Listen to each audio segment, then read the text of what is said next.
Hello, hello les amis. Aujourd'hui, avec Stéphane, on se retrouve encore une fois, mais on lance aujourd'hui le tout premier épisode de notre toute nouvelle série, le Tour des clubs. Vous le savez, on avait envie depuis un bout de temps déjà de mettre en avant pour nous ce qui constitue un peu l'essence de l'athlétisme, c'est-à-dire les clubs. On en avait déjà parlé dans nos précédents podcasts, on vous avait un petit peu teasé à ce sujet. Les clubs, c'est ceux qui forment, c'est ceux qui accompagnent, c'est ceux qui font vivre l'athlétisme au quotidien. Et ben c'est parti, on démarre aujourd'hui avec ce Tour des clubs. Cette série va être réalisée en partenariat avec Dima Sport, le partenaire officiel de l'athlétisme français. On n'a pas besoin de vous présenter Dimar, j'imagine qu'on a tous un souvenir avec leur installation, que ce soit à l'école, à l'entraînement ou en compétition. C'est un peu le décor officiel de notre vie dans l'athlétisme.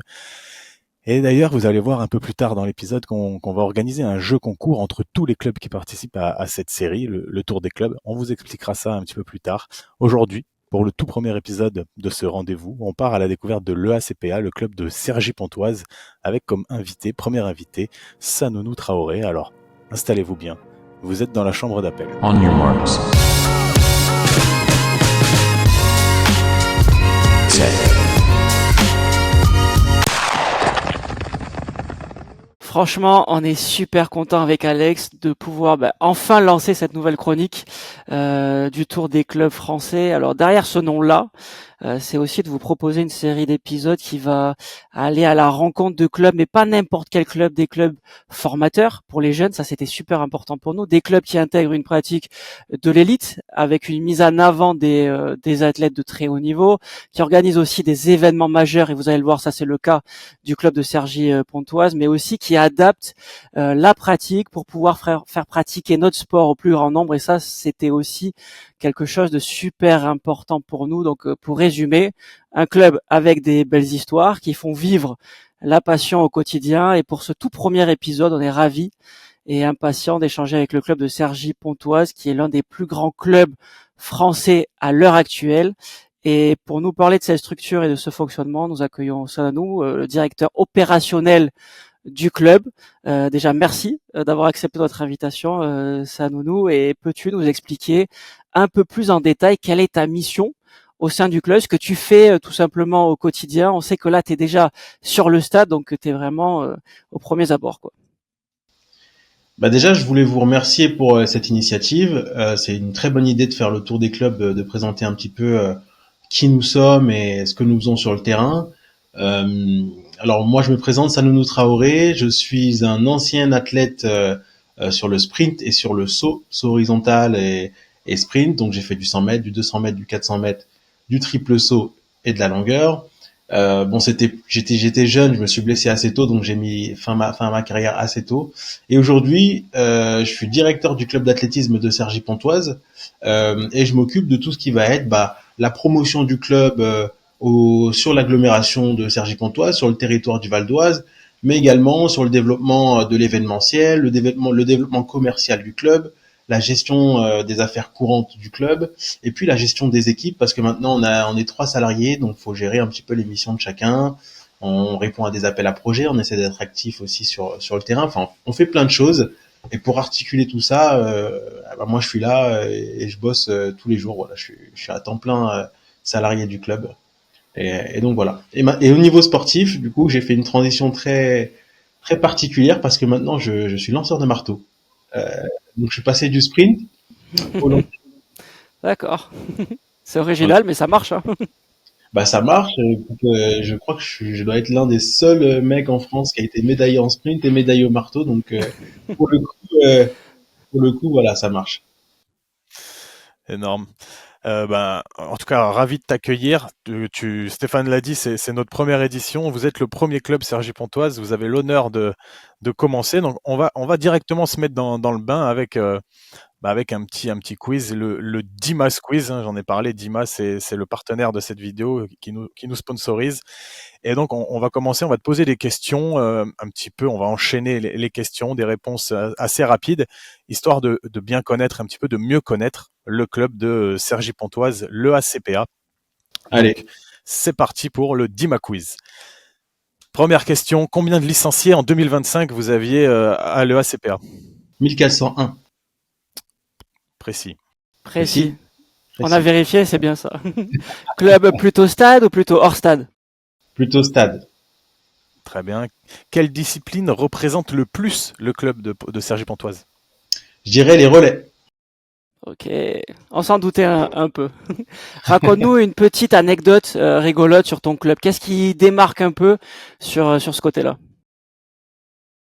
Ah, petite anecdote sur mon club, c'est difficile en tant que dirigeant du club. Je dirais que ce serait plus aux athlètes de répondre, mais je dirais que on est l'un des clubs qui met le plus d'ambiance dans les tribunes. On essaie C'est de vrai. venir avec des chants, de venir avec des tam-tams, de venir avec des vuvuzelas pour faire du bruit et pour mettre de l'ambiance dans les stades. Voilà ce qui démarque un petit peu le ACPA. À une époque, on arrivait sur la piste, on avait préparé une chorégraphie, etc. On le fait un petit peu moins maintenant, mais ouais, c'était vraiment l'une de nos marques de fabrique. Ça marche. Quel est le nom de votre stade? Le stade des Maradas, Joël Motil. Ok, c'est le seul stade? Chez nous, paradoxalement, au nom qu'on porte, Entente Agglomération Cergy-Pontoise Athlétisme, c'est pas une entente, en fait, c'est un seul club, une seule identité Ok, juridique, un seul président, un seul comité de directeur, et on a un seul stade majeur où il y a 400 mètres et on a toutes les installations nécessaires pour faire de la perf. Et à côté, c'est des petites sections sur lesquelles il y a nos jeunes. C'est-à-dire ok, on a les 4 stades principaux. Au stade des Maradas, il y a de tout, des jeunes de 2 ans et demi maintenant parce qu'on a des super babies, à la marche nordique, à la course à pied, etc. où il y a des gens un peu plus âgés, et en passant par toutes les disciplines. Donc on a vraiment tout au Maradas. Et sur les autres stades, on est entre les babies, donc 2 ans et demi, jusqu'au minime. Voilà, pour ok. désengorger un peu le stade des Maradas, parce que c'est vrai que, mine de rien, 1400 licenciés, un seul club, avec les seniors qui sont tous dans le même stade, ça fait du monde sur la piste ce soir. Ouais, ça c'est sûr. Une autre question, quelle est ta spécialité? Quelle est la spécialité du club dans votre buvette? Quand vous organisez une compète, c'est quoi la spécialité si on veut aller acheter de quoi bien manger au stade? On a des buvettes incroyables. Il faut venir à toutes nos buvettes, des choses qui sont vraiment différentes. C'est marrant parce que j'essaie de dynamiser ça aussi en tant que responsable du club. On propose des pop-corn, des donuts, des choses qu'on verrait potentiellement dans les matchs de foot américains. On a même des gens qui traversent dans les tribunes pour vous proposer des choses. On essaie de mettre en place des choses comme ça. Ça marche. Dans quelle discipline est-ce que vous êtes le plus éclaté aux interclubs? Là où vous êtes le plus mauvais? Oh, là, on est nul. J'ai envie de te dire le lancer de javelot. Bizarrement, on n'arrive pas à trouver des lanceurs, des lanceuses de javelot qui performent. Mais c'est une question difficile parce qu'on est connu pour être un club plutôt homogène dans la performance au niveau des différentes disciplines. On n'a pas de vrai trou si on pense par exemple aux interclubs. On n'a pas de vrai trou dans les disciplines. On est toujours dans le haut du tableau si on regarde les statistiques par famille d'épreuves. Et à l'inverse, dans quelle discipline vous brillez le plus? Aux interclubs, notamment? Eh ben, c'est marrant, mais globalement, si on prend les grandes familles, alors si on prend une discipline, je pense que c'est on va dire le 400 mètres. Ouais, j'aurais dit ça Je aussi, pense. ouais. J'aurais pu dire aussi le 100 mètres parce qu'on a pas mal de densité, mais un peu moins maintenant. Mais à une époque, sur le 400 mètres, vraiment, on avait déjà un relais de feu incroyable avec si tu ne cours pas 46 secondes, tu ne rentres pas dans le relais. Donc D'accord. déjà, c'est compliqué. Mais ouais, je dirais le 400 mètres. Ça marche. Quelles sont les couleurs du club et votre mascotte, si vous en avez une? Nos couleurs sont le bleu, le blanc et le vert. Et notre mascotte, c'est l'aigle. Ok. Et toi, personnellement, tu faisais quoi comme discipline ou qu'est-ce que tu fais actuellement comme spé? Tu nous as dit le marteau, c'est bien ça? Ouais, c'est ça. J'ai longtemps fait du sprint. J'ai fait du 100 mètres, du 200 mètres, du 400 mètres. Et maintenant, je fais du lancer de marteau.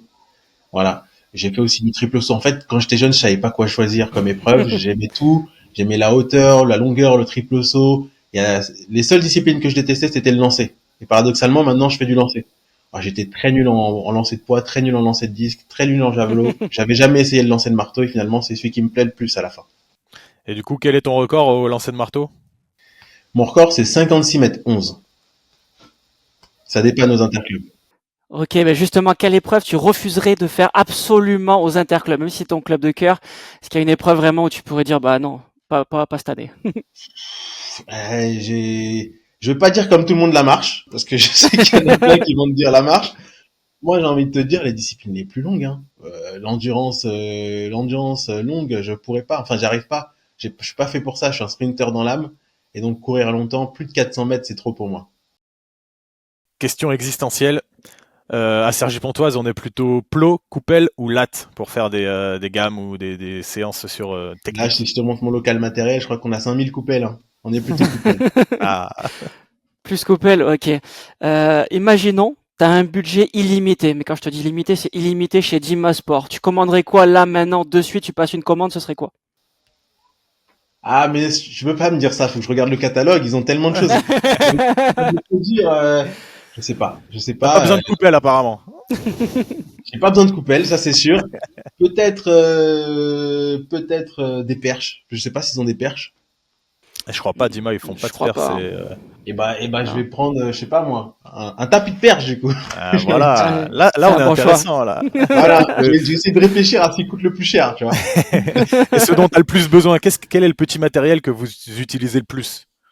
Le petit matériel dont j'aurai le plus besoin, bah, c'est dur à dire. On est bien équipé à Cergy. Ah, vous me posez une colle là. Je réfléchis. Putain, vous êtes riche, vous, c'est bien. Non, non, non, mais tous les ans, on essaie d'investir un peu dans le petit matériel et donc du coup, bah Des là medicine balls, globalement, des non, j'ai envie de te dire des plints. plinths. Ok. Ouais, Ah, c'est Voilà, un bon choix. il ouais nous en manque un petit peu pour ça coûte travailler un le peu d'argent, pied, ça la en plus. pliométrie. Ouais, ouais, ouais, ouais. Il nous manque on manque de plints. Et Stéphane, la transition est toute trouvée parce qu'à l'occasion de cette série, on va organiser avec Dima Sport un grand jeu concours entre les clubs qui participent à notre podcast. Le principe est très très simple. Le club dont l'épisode récoltera le plus de likes sur notre chaîne YouTube, eh ben, il remportera un bon d'achat de 1500 € à utiliser sur dimasport.fr. C'est quand même un joli moyen de récompenser les clubs qui font vivre l'athlète au quotidien et de leur donner un petit coup de pouce matériel. Tout ça grâce à notre partenaire Dimasport. Et comme, les amis, une bonne nouvelle n'arrive jamais seule, tout le monde peut aussi profiter de moins 15% sur dimasport.fr avec le code LCDA15 qui va être valable pendant toute la durée de notre série. Donc les clubs qui ne participaient pas forcément à notre podcast, vous pouvez quand même avoir moins 15%, les particuliers aussi. C'est pas rien. Allez sur Dimasport et rentrez le code LCDA15. Toutes les infos seront disponibles dans la description de cet épisode, bien évidemment. On va communiquer à fond. On est un club soudé. Il y a d'adhérents, beaucoup de gens qui nous suivent. On a une page Instagram aussi qui est très active. Donc Ouais, j'ai on va vu. demander aux athlètes et aux membres du staff et à tous ceux qui suivent Sergi Pontoise d'aller liker le podcast Sur la page YouTube, voilà, sur la la page vidéo YouTube. YouTube du club qui aura le plus de likes gagnera une dotation d'Imasport. C'est vraiment nous, ça nous fait vraiment plaisir d'être un peu acteur dans la vie des clubs, même si c'est pas nos clubs. Hein. Nous, on est du club de Montpellier, mais il n'y a pas de mal à aider des clubs comme Cergy, comme Haute-Bretagne, comme Bordeaux Athlé. Et il y en aura d'autres qui viendront dans le podcast dans les semaines à venir. Voilà, c'était le petit Dima quiz, l'instant Dima. Maintenant, on va rentrer plus posément, plus précisément dans le sujet principal de cette vidéo, Sanonou, c'est le club de Cergy-Pontoise, la politique. Qu'est-ce que vous mettez en place? La politique, quand je dis la politique, c'est la politique générale, la politique sportive, la politique événementielle. On va vraiment prendre le temps de parler de tout ça avec toi. Et du coup, voilà, moi, je te pose la première question. Qu'est-ce que toi, tu as envie de mettre en avant sur ton club? Quelle est l'essence un peu du club de Cergy-Pontoise? Alors j'ai envie de te dire, on est un club. J'aime bien le dire comme ça aux 4 dimensions. On a l'expression, si on prend une expression du football d'un club très bien connu, Mesquerun Club, le FC Barcelone, on essaie d'être un peu comme ça. C'est-à-dire que en dehors de tout ce qui va être performance sportive, gros résultats, amener des athlètes au championnat de France, qui bien sûr est une mission importante du club, on va essayer d'être présent sur tous les secteurs que l'on peut toucher. C'est-à-dire que on va avoir un impact social dans les quartiers prioritaires. On a une section qui est implantée en plein milieu d'un quartier prioritaire de 10 000 habitants, qui est le quartier de l'Horloge à Cergy-Saint-Christophe. C'est un quartier difficile. On essaie de tout mettre en place pour que ces personnes un petit peu éloignées du sport puissent pratiquer, se rapprocher d'un club. La deuxième, c'est la dimension éducative, toujours dans les quartiers prioritaires ou dans les zones rurales, parce qu'on est proche du Vexin français. On essaie de permettre à tous les collèges, tous les lycées de notre secteur, du Val d'Oise, de découvrir notre pratique sportive et de se remettre au sport. On met en place ce qu'on appelle des diagnoformes en partenariat avec la Fédération française d'athlétisme. On Ok, va dans cool. les lycées, on va dans les collèges, on leur fait une batterie de 9 tests pour le, pour qu'ils prennent conscience de leur physique, de leur capacité, du sport qui pourrait leur convenir, c'est-à-dire qu'on les oriente pas forcément vers l'athlète, mais en tout cas vers un sport. Et ça, on le fait gratuitement auprès des collèges, des lycées, etc. On a une dimension économique. On essaie d'être un club comment dire, qui subvient à ses besoins de plus en plus en autonomie. Ouais. On est subventionné, bien sûr, par l'agglomération de Cergy-Pontoise, par le département du Val d'Oise, par l'ANS, etc. Mais on essaie de faire en sorte que cette part de subvention soit la plus réduite possible et qu'on développe les autres solutions de financement. Voilà. Et on a une dimension en plus événementielle qui, elle, est d'animer notre sport et de créer des événements à grande ampleur en France et dans notre secteur tout simplement. Ok, est-ce que tu peux nous en dire un peu plus sur le côté justement événementiel, surtout que c'est un peu ta spécialité, j'ai l'impression. Il y a pas mal d'événements quand on va voir sur Insta ou sur les différents réseaux sur Cergy. On voit qu'il y a des événements qui sont organisés et pas que sur la piste. Il y a le gros meeting national de Cergy qui est un très beau meeting, mais il y a aussi des trails, des courses sur route. Est-ce que tu peux nous en dire un peu plus sur tous ces événements? Est-ce que tu sais combien ça représente également de ratio par rapport au budget total de l'association? Alors, effectivement, tu as parlé du grand meeting qu'on organise avec notre partenaire TRC, qui est le plus grand meeting de France en termes de participants. On a réuni la saison dernière 1600 engagés, donc c'est énorme sur un week-end. Mais on essaie de faire en sorte qu'en plus d'accueillir tout le monde, c'est-à-dire que tout le monde peut participer au meeting, peu importe le niveau, on est aussi de la performance et pour ça, on met les conditions en face de nos ambitions, c'est-à-dire qu'on est en mesure de changer le sens en fonction du vent, on est en mesure de proposer la wave light, on réfléchit également à proposer euh, notre opto jump pour avoir des données sur les sauts, c'est-à-dire qu'on va dans la perf aussi et dans le grand public. Et ça, c'est notre philosophie en tant que club et dans nos événements. Donc c'est ça qu'il faut retenir. Et petit exclu pour vous, on organise le TRC, mais maintenant en indoor, en janvier, Ok. janvier 2026. Donc voilà, c'est une petite exclu, personne n'est au courant pour l'instant. Ce sera où? Donc ce sera à Atletica, à Aubonne, Ok, à ancien Aubonne. CD, Ok. ancien CDFAS. Et donc du coup, voilà, on va essayer de reproduire le format qu'on met en place l'été en salle l'hiver, voilà. Et en dehors du stade, on organise plusieurs événements majeurs. On a la course du Muguet, qui est un 10 km sur route, qui a évolué, qui maintenant propose également un 5 km. On essaie de faire évoluer le parcours aussi pour que ce soit plus roulant et plus dans la performance. Mais on accueille quasiment 2000 personnes sur cet événement-là. On organise le week-end du 12 octobre, donc un trail aussi, avec un 30 km, un 17 km, une marche nordique, des courses pour enfants. Pareil, un événement qui va accueillir 700 à 800 coureurs. Et puis, on organise une marche nordique du patrimoine, donc une marche qui va nous permettre aux marcheurs qui sont pas forcément licenciés de découvrir la pratique, pardon, qui va permettre aux marcheurs qui sont pas forcément licenciés de découvrir la pratique, mais également de découvrir le patrimoine de notre agglomération de Cergy-Pontoise. Donc ça mêle l'utile à l'agréable, entre guillemets. On fait bouger les gens et en même temps ils découvrent leur ville. Et de cette manière-là, on va chercher du monde dans des disciplines comme la marche nordique. Voilà. On est présent au niveau événementiel sur tous les secteurs de l'athlétisme et on essaie de se développer encore plus parce que on accompagne des courses dans la logistique, dans l'organisation, des courses de ville à Pontoise, à Osny, dans toutes les villes de notre secteur, on est à 4-5 courses sur route accompagnées, quoi. Ok, bah c'est comme tu dis, c'est un projet multidimensionnel. C'est hyper intéressant d'avoir toutes ces informations sur le club de Cergy-Pontoise. Est-ce que pour réaliser tous ces événements, toute cette organisation, est-ce que vous avez par exemple des partenaires privés? Tu nous as parlé des subventions de différentes institutions, ça voilà, on a l'habitude, on connaît, mais est-ce que vous arrivez à dégoter un petit peu des partenaires privés? En gros, quel est un peu le modèle économique? Comment vit le club de Cergy-Pontoise?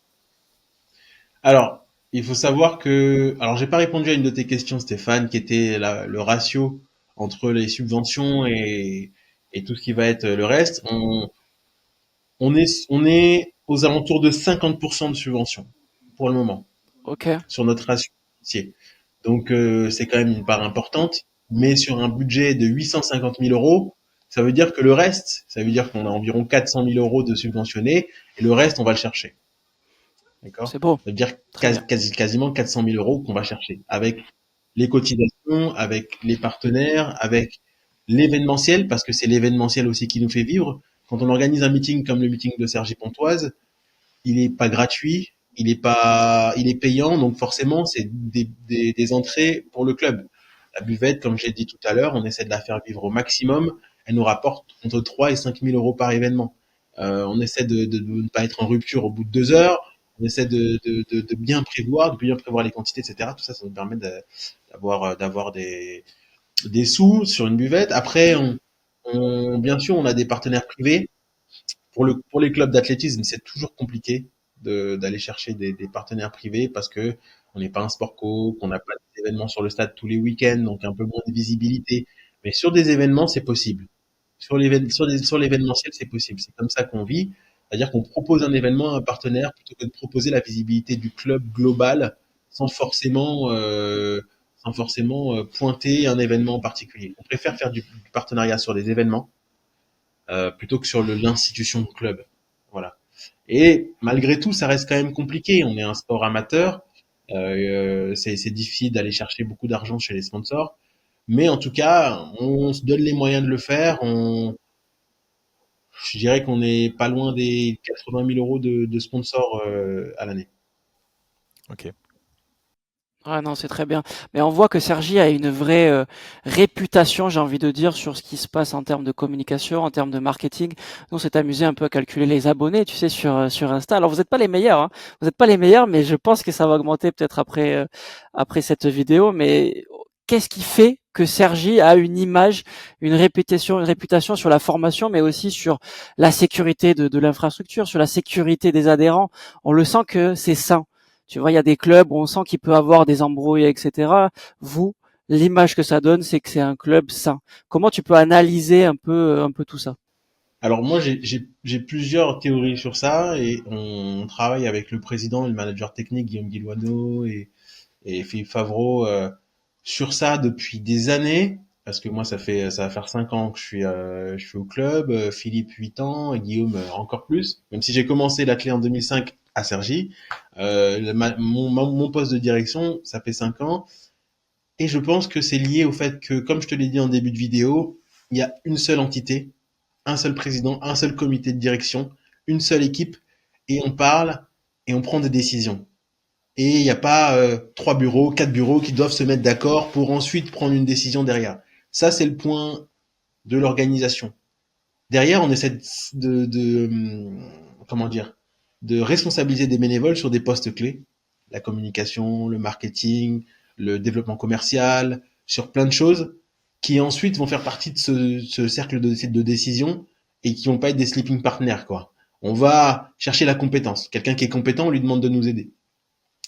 Deuxième chose qui fait l'unité du club, c'est qu'on a une politique sportive qui est particulière, enfin qui pour moi n'est pas particulière, mais qui devrait être la politique sportive je pense, des clubs en France, c'est que on ne vit pas pour les interclubs.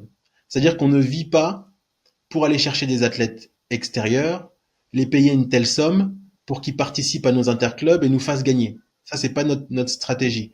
Notre stratégie, c'est on peut accueillir des clubs d'ailleurs, mais s'ils viennent, ils s'entraînent chez nous, avec des entraîneurs de chez nous, et se développent chez nous. D'accord? Et ce qui permet en fait d'avoir une unité et d'éviter les allées, les venues, les départs d'année en année. Si un offre te propose plus d'argent que moi je te propose, eh ben tu t'en vas. Maintenant en fait parce que tu as toute la structure club, santé, euh, équipe, on va dire, équipe médicale autour de toi qui est au club. Quelqu'un qui va me dire, moi j'aimerais rejoindre ton club. Par contre, je m'entraîne à Lille ou en Afrique du Sud, c'est pas possible. On fait pas une licence d'un athlète si on le voit jamais. Ok. Ok, Voilà. très Et intéressant. par contre, on peut avoir des gens qui sont arrivés au club. Moi, j'ai le cas d'un sprinter que j'entraînais, Alan Lagui, qui arrive au club, qui s'est développé chez nous, qui a fait des grosses performances, qui a fait 10,25 sur 100 mètres et 6,65 sur 60 mètres, et qui ensuite est parti dans un pôle. Ça, c'est possible. Ça nous dérange pas parce À que là, Nantes, hein. À Nantes, il me ouais, semble, ouais. C'est ça. il s'est développé chez nous, et puis ensuite il est parti. C'est la même chose pour Corentin Leclésio qu'on a accueilli, qui faisait 1 minute 55 sur 800 mètres, et qui est parti dans une team, la team On, quand il a commencé à faire une 45. Voilà, ça c'est possible. Ok, c'est une vraie vision, un vrai projet. On sent que c'est quelque chose de réfléchi et ça a l'air de porter ses fruits.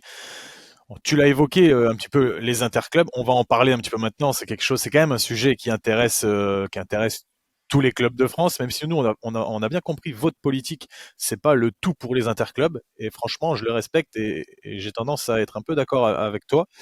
Même si c'est un temps fort de la saison, j'imagine chez vous aussi, mais voilà, on fait pas des Bien sûr. concessions à n'importe quel prix pour les interclubs. Dis-nous un peu plus sur vous. Quel est votre classement au dernier interclub? Est-ce que vous êtes content de ça? Quel est votre objectif? Quelles sont vos ambitions pour les années à venir? Et quels vont être les moyens de progresser encore pour vous?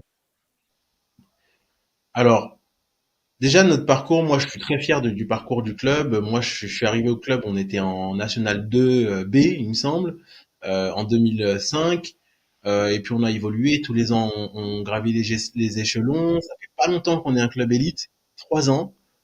Et la première année à laquelle on a participé à ces championnats élites, on a été médaillé de bronze.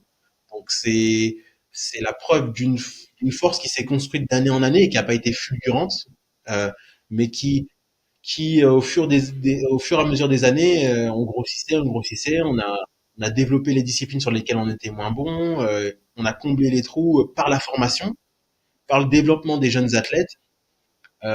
Deuxième année de participation au championnat de France élite des clubs, on finit deuxième, médaille d'argent, énorme. Pour nous, on s'attendait pas à ça, on est vraiment très content.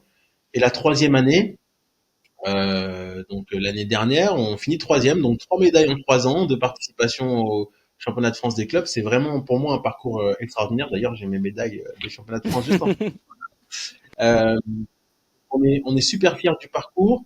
Et comment on va faire pour être encore plus fort? Bah, c'est en travaillant toujours la formation, en travaillant le développement des jeunes.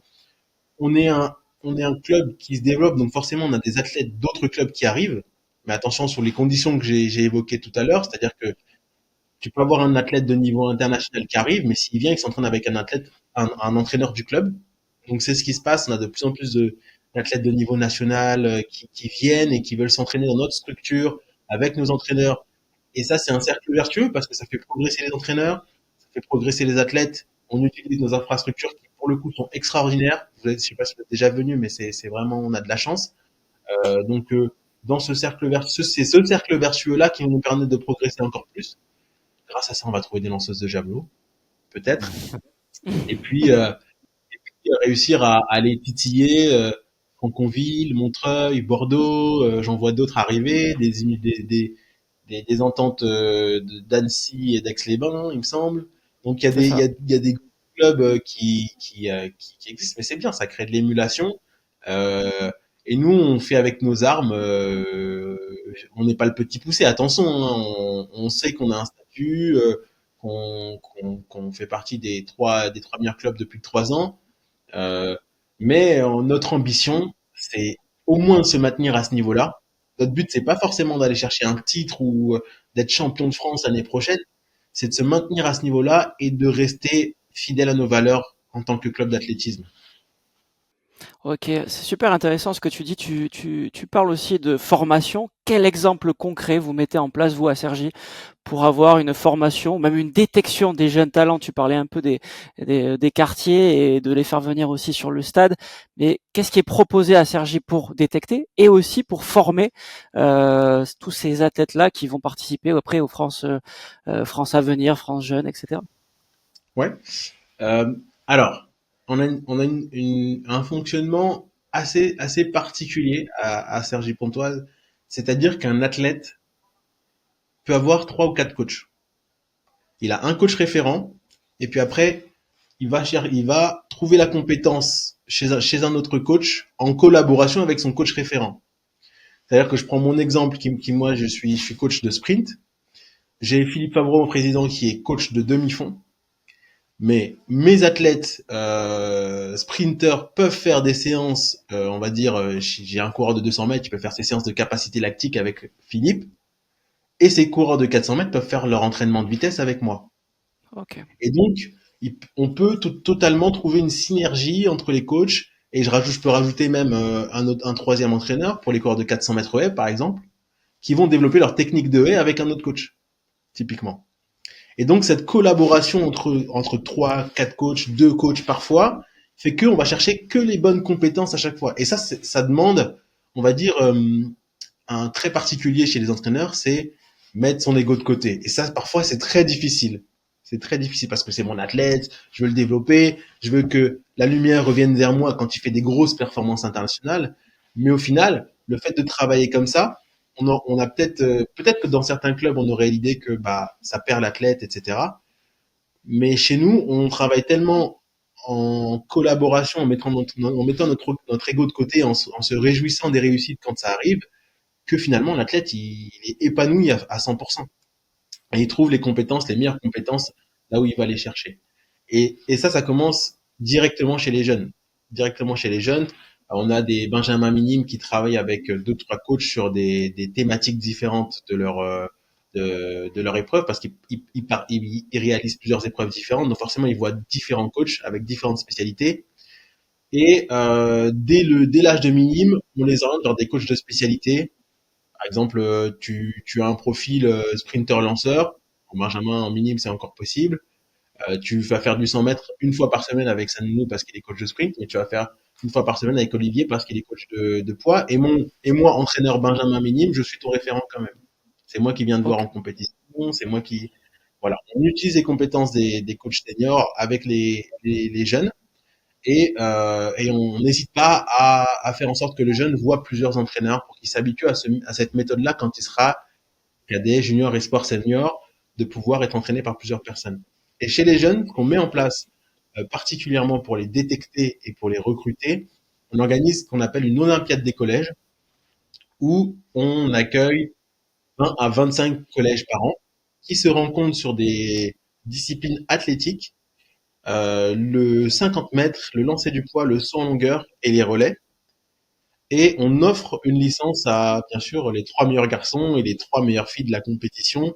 Et on fait ça sur 4 jours. Il y a 3 jours de préliminaires et une grande finale avec les meilleurs collèges de notre secteur. Et ça nous Ouais, permet super. de recruter des jeunes. Ouais, super intéressant. On sent bien qu'il y a vraiment un projet, comme j'ai dit tout à l'heure, ça transpire vraiment le projet avec une base hyper solide et qui va même jusqu'au sommet de la pyramide, mais avec les mêmes valeurs tout au long de la formation. C'est assez intéressant de voir ça. Tu l'as dit tout à l'heure, vous êtes un club quand même relativement homogène dans les performances. Vous n'avez pas des grandes stars. On a parlé de Leclésio qui est un athlète quand même de l'équipe de France, donc c'est quand même pas n'importe qui non plus. Justement, moi je voulais te lancer un petit peu sur quels sont vos athlètes phares, vous à Cergy-Pontoise, s'il y en a quelques-uns qui émergent un petit peu, si tu veux en parler un petit peu, et qu'est-ce que vous mettez en place pour, on va dire, les athlètes de haut niveau, on va dire ceux qui sont peut-être en équipe de France A ou dans les équipes de France jeunes qui font des médailles. Est-ce qu'il y a une politique et un projet autour de ces athlètes-là? Alors déjà, je voudrais rendre hommage à nos athlètes. On a quand même des athlètes de très bon niveau, hein. On a l'impression que Sergi, il n'y a personne à part Corentin Leclésio, qui s'appelle. Mais pour le coup, il y a beaucoup d'athlètes de très bon niveau. Il y a Ange Maxime Kwame sur le 400 mètres qui a réalisé 45 secondes. On a des lanceuses de poids qui lancent 15 mètres et plus. On a beaucoup d'homogénéité sur les performances et de l'homogénéité au plus haut niveau français, en fait. Parce que on a beau avoir de l'homogénéité, si c'est de niveau IR4 ou IR2, ça va pas. Là, on est homogène sur du niveau N1, N2. Je parlais d'Alan Lagui tout à l'heure. Et puis on a beaucoup de jeunes qui sont en train de monter. J'oublie pas les combinards, hein. On a Nicolas Huys, Clément Balland qui ont fait des performances de très haut niveau. Nicolas Huys qui était top 6 ou top 5 des championnats de France élite de combiné cet été. Et eux nous bougent pas mal de trous aussi, faut le dire. On a une école des combinés qui est très forte.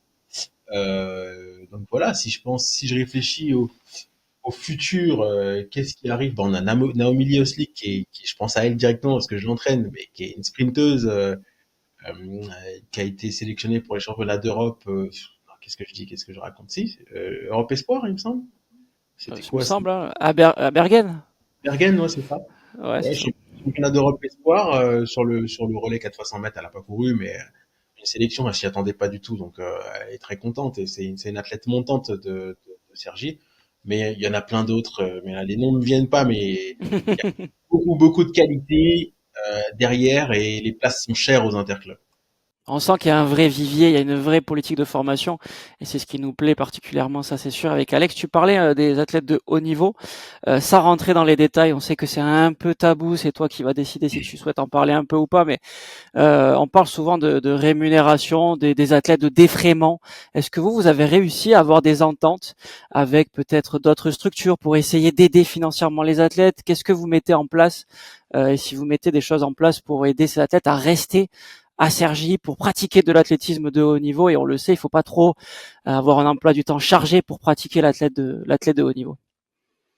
Bah déjà, tout ce qu'on va mettre en place, nous, ça va être un maximum de disponibilité pour les coachs et les athlètes. Dans un premier temps, c'est que l'infrastructure de Cergy-Pontoise soit ouverte à tout temps si un entraîneur a besoin d'entraîner un athlète ou si un athlète a besoin de s'entraîner en autonomie, il a accès à la salle de musculation de 8 heures du matin à 22 heures si c'est un athlète élite. Il y a aucun problème. Ça, c'est pour moi l'une des actions les plus importantes pour permettre la performance. C'est-à-dire que en France, comme tu le dis, on travaille, on ne vit pas de l'athlé, donc le moins de créneaux qu'on a, si on peut s'entraîner dans de bonnes conditions, eh ben il faut le faire. Et nous, on essaie de permettre ça aux athlètes, grâce à l'agglomération de Cergy-Pontoise et au département du Val d'Oise, qui nous le permettent. En fait, ils ont confiance en nous, donc on a une quasi autonomie sur l'utilisation des installations. La deuxième chose, c'est qu'on a une aide financière pour les athlètes, bien sûr, qui est pas mirobolante. Je peux pas te donner des sommes, mais euh, mais nous, on fonctionne vraiment en aide financière plutôt qu'en prime. C'est pas des primes parce qu'on, au niveau légal, on peut pas défrayer comme ça un athlète gratuitement, mais on les défraie en fonction de leur niveau. On les aide en tout cas tout ce qui va avoir tout ce qui va être en lien avec leur pratique sportive, on peut leur prendre en charge jusqu'à une certaine limite. Voilà, on les aide en tout cas. Et ensuite, on a la possibilité aussi pour les athlètes de très haut niveau de fonctionner sur des factures athlètes entre guillemets. On considère que l'athlète à un certain niveau devient athlète professionnel et à ce niveau-là, il peut nous facturer jusqu'à un certain niveau qu'on aura décidé nous au comité directeur euh, pour l'accompagner, tout simplement toujours dans sa pratique de l'athlétisme. Il y a Ok, juste ça sur la va. formation, je voulais juste revenir sur quelque chose parce qu'on n'en parle pas assez. On parle de formation des jeunes, formation des entraîneurs, mais on n'a pas parlé de la formation des juges, qui pour moi est super important. C'est Euh, sûr. on met vraiment un, on met vraiment un point d'orgue à ce que chez nous on est des juges, tu vois, parce que c'est pas sexy d'être juge. C'est ça. Non, mais on dit ça comme ça, mais là aujourd'hui, un juge qui vient officier dans une compétition d'athlée, il est défrayé 15 euros la demi-journée. 15 euros la demi-journée, c'est quand même scandaleux. Alors Ouais. que il est là il peut être là toute la journée. S'il est là de 9 heures à 20 heures le soir, comme on le fait sur le meeting, il est défrayé 30 euros. C'est vraiment compliqué. Donc Je sais pas si c'est notre rôle, en tout cas sur nos organisations, on essaie de faire plus que ça. Et on essaie de former les jeunes dès le plus jeune âge à être juges, on essaie de leur expliquer pourquoi c'est important, que sans les juges, notre sport n'existe pas. Et donc du coup, on commence les jeunes juges très tôt, on essaie de sensibiliser les entraîneurs et les parents, les différents athlètes, que le rôle de juge est super important et qu'il faut s'y former et qu'il faut être prêt à prendre la place d'un juge au cas où dans une compétition, quoi. Ah, c'est de plus en plus important, le bénévolat, les juges, l'encadrement. C'est des sujets dans tous les clubs et on voit que tu as tenu à le mettre en avant aussi là. Moi, je vais revenir sur un truc que tu as dit tout à l'heure concernant l'accès au stade de 8h à 22h si besoin pour les athlètes élites. Le stade, chez vous, comment ça se passe? Est-ce que c'est un stade omnisport, pluridisciplinaire? Est-ce que c'est que un stade d'athlétisme? Est-ce que vous devez le partager avec d'autres sports? Est-ce qu'il vous appartient? J'imagine que non. Quelles sont les relations avec la mairie, les institutions? Comment ça se passe un peu la location entre guillemets du stade pour vous? Ah bah du coup le stade il nous est mis à disposition à titre gratuit, on le détient pas malheureusement. On n'a pas les moyens, notre halle 7 millions d'euros, le stade 15, donc on n'a pas les moyens. Par contre, l'agglomération nous fait une confiance totale et donc on a une convention, on a une quasi autonomie sur l'utilisation des installations. C'est-à-dire qu'on a les badges d'accès, on peut accéder au stade entre guillemets à n'importe quelle heure du créneau. C'est mis à disposition par l'agglomération. Et donc voilà, c'est un stade d'athlétisme. Il y a pas d'autres sports qui pratiquent la pelouse qui est très belle, qui a été tondue il y a pas longtemps. On est les seuls utilisateurs quasiment de l'infrastructure. Bon, il y a en dehors des horaires du club, parfois après 22 heures, il y a un peu de rugby, mais c'est très soft. On est vraiment quasi seul sur le stade. Vous voyez, si je vous montre le stade, il n'y a pas de cage de foot, il y a pas de poteau de rugby, il y a des aires de poids, des zones de lancer de javelot, et puis c'est tout, quoi. Et le grand public, il a accès à ce stade ou c'est privé? Oui, le grand public a accès à ce stade on partage aussi avec les scolaires, hein, mais en dehors des horaires du club, donc avant 18 heures, théoriquement, le grand public a accès à la piste d'athlétisme, pas à la halle. La halle reste exclusive. Mais effectivement, le grand public a accès à ce stade. Mais ça se passe très bien parce que les gens viennent faire leur footing entre midi et deux. Il n'y a pas beaucoup d'athlètes, mais en même temps, les athlètes peuvent s'entraîner entre midi et deux. Il y a aucun souci. Et la cohabitation se passe sans souci. Il y a aussi les scolaires aussi le matin. Voilà, on a le lycée Kessler dans lequel on a développé d'ailleurs une section d'excellence sportive qui peuvent utiliser la piste toute la matinée, même pendant l'après-midi. Et voilà, ça se passe bien. On essaie d'avoir des relations très bonnes avec le scolaire aussi, parce que c'est là aussi où nos athlètes bah, passent la majeure partie de leur temps. Quand je parle de section d'excellence sportive, on a développé un pôle d'excellence sportive dans le lycée qui est à 150 mètres à pied de notre stade, qui nous permet de déroger à la carte scolaire. C'est-à-dire qu'une personne qui souhaiterait rejoindre le club mais qui habite à Marseille pourrait être accueillie dans le lycée en face du stade pour lui D'accord. permettre de faire sa pratique et en même temps d'aller à l'école. Nous, on met à disposition des salles aussi dans nos bâtiments pour pouvoir faire ses devoirs avant d'aller à l'entraînement, etc. Ça nous permet aussi de favoriser la performance dès le plus jeune âge, dès le plus jeune âge, pardon. On sent quand même qu'il y a une cohérence un peu dans tout ce projet. On a parlé de pas mal de choses, mais on n'a pas encore parlé vraiment des entraîneurs. Est-ce que tu peux nous en dire un peu plus? Combien vous êtes à entraîner? Un peu les statuts des entraîneurs. Est-ce qu'il y a des salariés? Est-ce qu'il y a des, euh, des entraîneurs bénévoles vraiment? Est-ce qu'il y a des partenariats aussi, tu l'as dit, avec peut-être des profs d'EPS? Ça se voit de moins en moins, mais on sait que c'est très important. Dis-nous un peu plus, s'il te plaît, sur les entraîneurs. Alors moi, je vais te parler des entraîneurs. Si je te parle des entraîneurs, parce qu'on les compte tous, du baby athlé à la marche nordique, on est Comme tu 65. sens. 65. 65, ok. Sur la piste, on est moins, bien sûr. Par contre, le mode de fonctionnement, il y a que des entraîneurs bénévoles, quasiment. Il y a des entraîneurs auto-entrepreneurs, d'accord? qui peuvent facturer le club, mais ils sont pas nombreux, 4 ou 5 dans les 65, ça fait pas beaucoup, 4 il me semble. Et puis sinon le reste c'est que des entraîneurs bénévoles qui sont par contre tous formés. On essaie de tous les former. À chaque fois qu'il y a un nouvel entraîneur, on lui demande de passer ses formations au moins fédérales. Et puis s'il y a une formation professionnelle, un CQP ou un BPGEPS ou un DE, c'est encore mieux. On valorise vraiment la formation aussi chez les entraîneurs. Voilà. Très bien. Et vous avez des salariés, du coup, peut-être, mais plus sur le côté administratif, organisationnel, un peu comme toi, j'imagine? Donc oui, effectivement, on est 3 salariés. Moi, j'ai un apprenti qui gère la communication, le marketing, la recherche de sponsors, etc.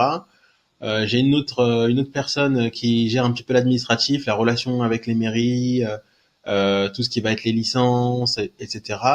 Et moi, je vais gérer tout ce qui est la gestion globale du club, des salariés, les événements, aussi les appels à projets, la mise en place des projets, etc. Et il faut aussi mettre en valeur les bénévoles qui sont là. Nous, qu'on a appelé les bénévoles permanents, même si voilà, c'est pas forcément un terme très joli, mais c'est les bénévoles qui donnent vraiment de leur temps. Le président, il est là quasiment tous les jours. La trésorière, elle est là tous les jours. Elle gère tellement de choses, c'est incroyable. Je sais pas comment ils font ça bénévolement. Puis il y a aussi le manager technique qui est bénévole, qui lui aussi donne énormément de temps tous les jours à l'association. Bien sûr, le comité directeur. Euh, Moi, je suis salarié, hein, je suis content, mais eux, ils sont bénévoles et ils donnent autant de temps. Moi, ça m'impressionne. Moi, je connais bien Guillaume Guillouano. C'est quoi, lui, son rôle dans la structure? Alors lui, il est manager technique, il gère le sportif. Ok. Et donc, lui, il est bénévole dans la structure. Lui, il est bénévole, ouais. Ah ouais, c'est tout à son honneur, parce que j'ai l'impression qu'il a un gros boulot quand même. Il a beaucoup de boulot, il travaille énormément. La section d'excellence sportive, il l'a monté avec le ministère. Enfin, il fait énormément de choses. Il gère les sections parce qu'on a aussi des sections dans les collèges.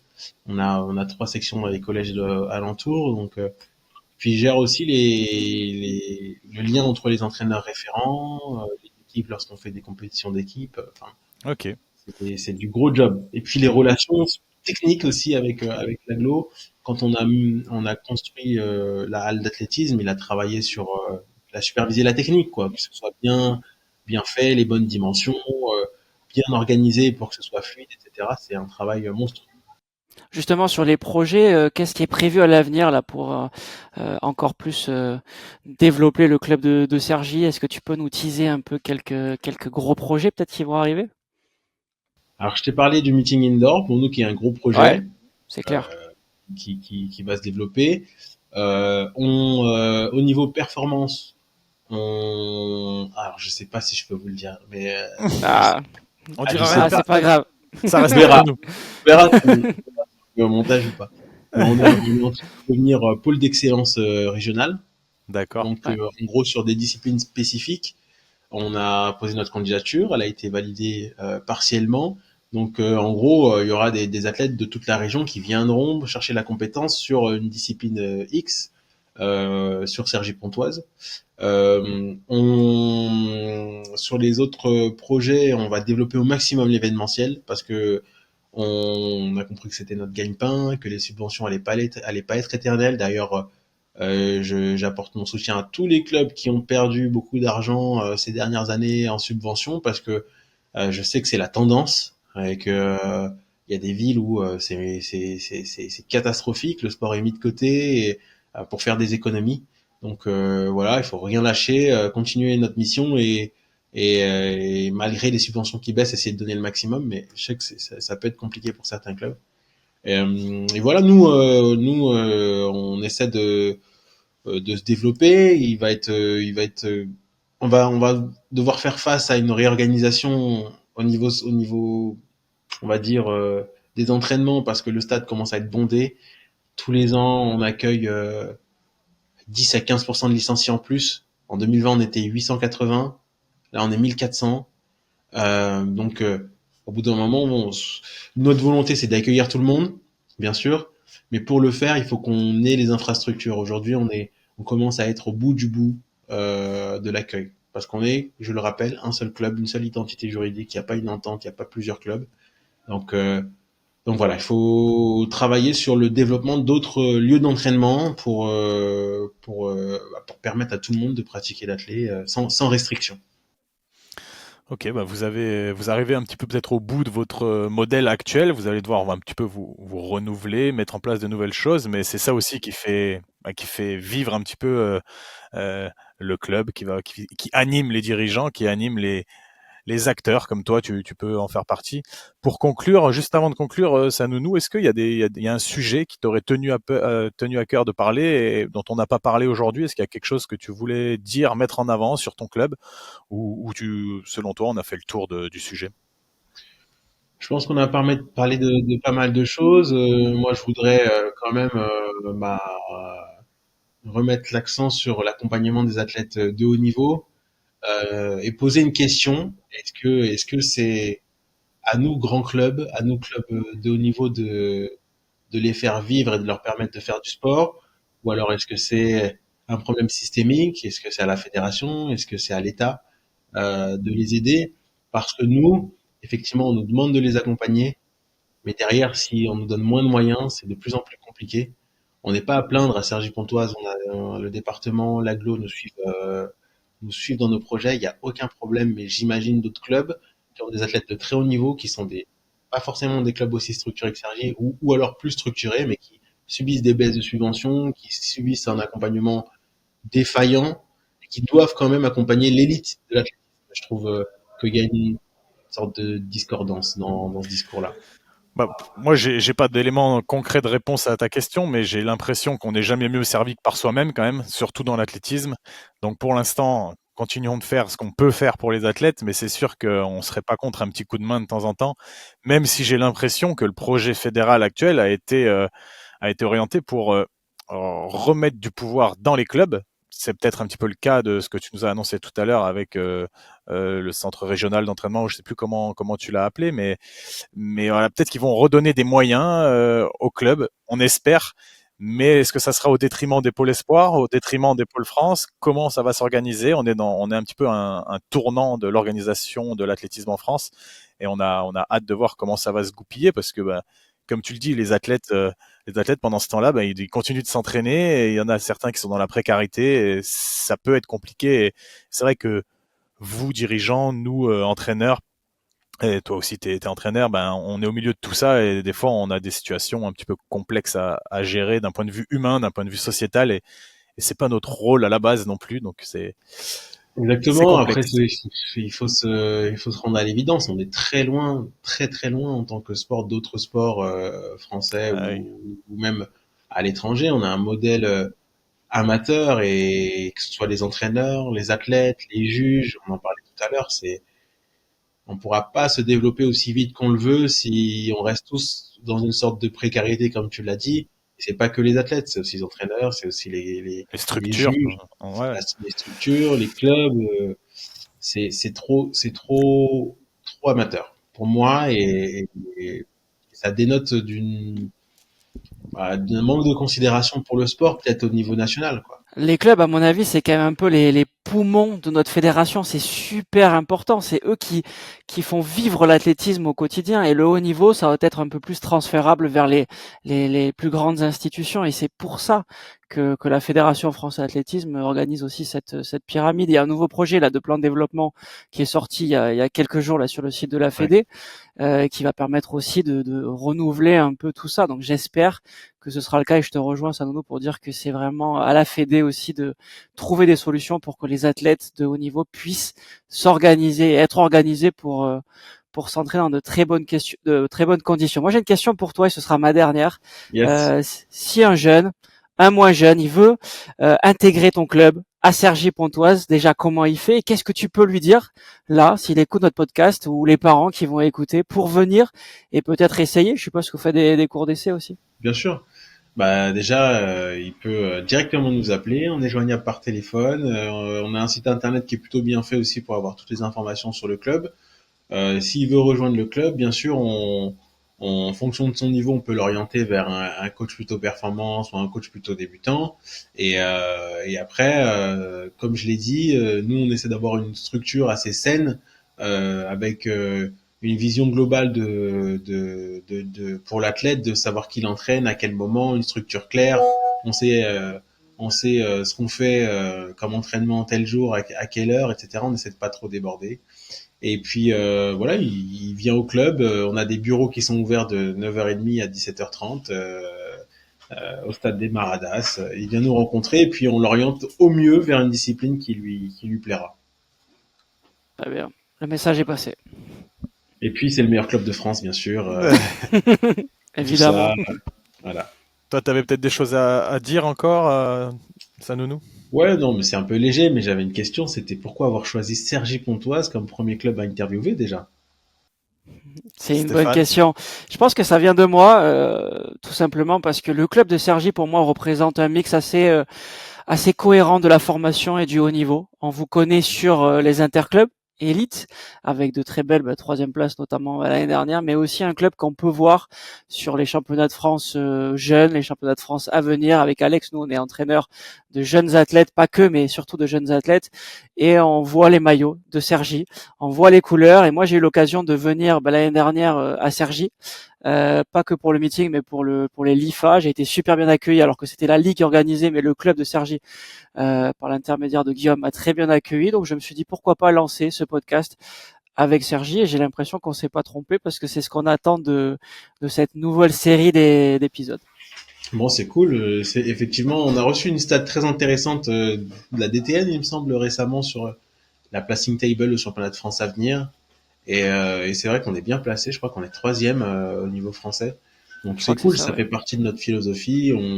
On est vraiment content de cette troisième place. On est autant content que peut-être la place aux interclubs d'être troisième au niveau français. Mais chez les jeunes d'être troisième aussi, c'est à la placing table, c'est énorme, c'est cool pour nous. Et j'avais une deuxième question. C'est à ce jeu concours dont tu m'as parlé tout à l'heure. Est-ce qu'il se fera au prorata du nombre de licenciés? Parce que je vois déjà Haute-Bretagne Athlétisme nous écraser, tu vois. Ah, il faut qu'on voit, mais je pense pas. C'est pas que votre club qui va voter, c'est les gens que tu auras réussi à convaincre par ton Ouais, c'est vrai. discours, par le projet du club que tu es venu porter aujourd'hui. Donc, non, on va pas faire un peu en prorata. Désolé, peut-être que ça vous désavantage un tout petit J'aurais peu, tenté. mais je pense que tu as été bon dans tes propos et tu auras réussi à convaincre pas mal de gens, même d'autres clubs, de voter pour Sergi Pontoise. Bon, J'en très suis bien. sûr. Allez, je crois qu'on a fait le tour pour aujourd'hui, les amis. On va se retrouver très vite pour un nouvel épisode du Tour des clubs avec d'autres histoires, d'autres visages et toujours la même passion autour de l'athlétisme. Cette série, je vous le rappelle, elle vous est présentée en partenariat avec Dima Sport, partenaire officiel de l'athlétisme français. Et n'oubliez pas le grand jeu concours, si vous voulez soutenir un club ou votre club, pour lui permettre de remporter les 1500 € de matériel d'IMA, c'est assez simple. Il suffit d'aller liker la vidéo du club en question sur notre chaîne YouTube. Allez sur YouTube, l'épisode qui récoltera le plus de likes désignera le grand gagnant. Et je vous rappelle aussi que vous pouvez profiter de moins 15% sur dimasport.fr avec le code LCDA15, valable pendant toute la durée de notre série. Toutes les infos, bien évidemment, sont détaillées dans la description de l'épisode, juste en dessous. Merci à tous pour votre soutien et à très très bientôt les amis. Merci à vous. Salut.